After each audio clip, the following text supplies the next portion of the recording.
భాషా వికాస సిద్ధాంతం. ఈ భాషా వికాస సిద్ధాంతాన్ని ప్రతిపాదించింది చోమ్స్కీ. భాషా వికాస సిద్ధాంతంలో ప్రముఖమైన సిద్ధాంతాలను పేర్కొన్నది ఆవారం నోమ్ చోమ్స్కీ సిద్ధాంతం. చోమ్స్కీ అమెరికా దేశానికి చెందిన ప్రముఖ భాషా శాస్త్రవేత్త, తత్వవేత్త, తర్కవేత్త. ఫాదర్ ఆఫ్ మోడర్న్ లింగ్విస్టిక్స్ అని పిలుస్తారు. ఆత్మభావన సిద్ధాంతం. ఈ సిద్ధాంతాన్ని ప్రతిపాదించింది మానవతావాది అని కార్ల్ రోజర్స్. ఆత్మభావన, వాస్తవిక ఆత్మభావన, ఆదర్శ ఆత్మభావన, ఆత్మ సాక్షాత్కారం, అంతరము మరియు అంతరాహిత్యము అనేవి ముఖ్యమైన అంశాలను తన సిద్ధాంతాన్ని ప్రకటించారు. వీరి సిద్ధాంతం ముఖ్యంగా స్వీయ ఆత్మకేంద్రంగా వివరింపబడింది. ఈయన రచించిన గ్రంథం freedom to learn. Semantic differential technique ద్వారా మాపనం చేస్తారు. మనోసాంఘిక వికాస సిద్ధాంతం. ఈ సిద్ధాంతాన్ని ప్రతిపాదించింది ఎరిక్సన్.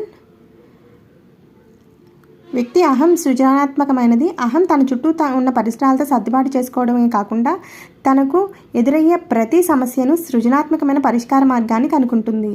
వ్యక్తి అహం అనేది సృజనాత్మకమైనది.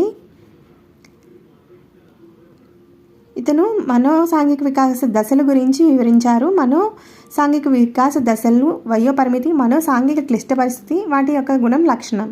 పూర్వ శైశవం అనేది మొదటి సంవత్సరం ఉంటుంది. నమ్మకం, అపనమ్మకం. ఉత్తర శైశవం 1 నుండి 3 సంవత్సరాలు. స్వయం ప్రతిపత్తి, సందేహం.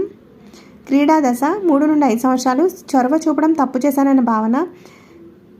పాఠశాల దశ 6 నుండి 12 సంవత్సరాలు. శ్రమించడం, న్యూనత. కౌమారం 12 నుండి 20 సంవత్సరాలు. పాత్ర గుర్తింపు, పాత్ర సందిగ్ధం. పూర్వ వయోజన దశ 20 సంవత్సరాల నుండి 30 సంవత్సరాల వరకు ఉంటుంది. సన్నిహితం, ఏకాంతం.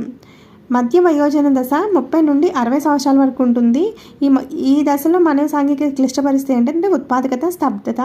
పరిపక్వ దశ 60 నుండి పైబడిన వారు సమగ్రత, నిరాశ అనే క్లిష్ట పరిస్థితులను ఎదుర్కొంటారు.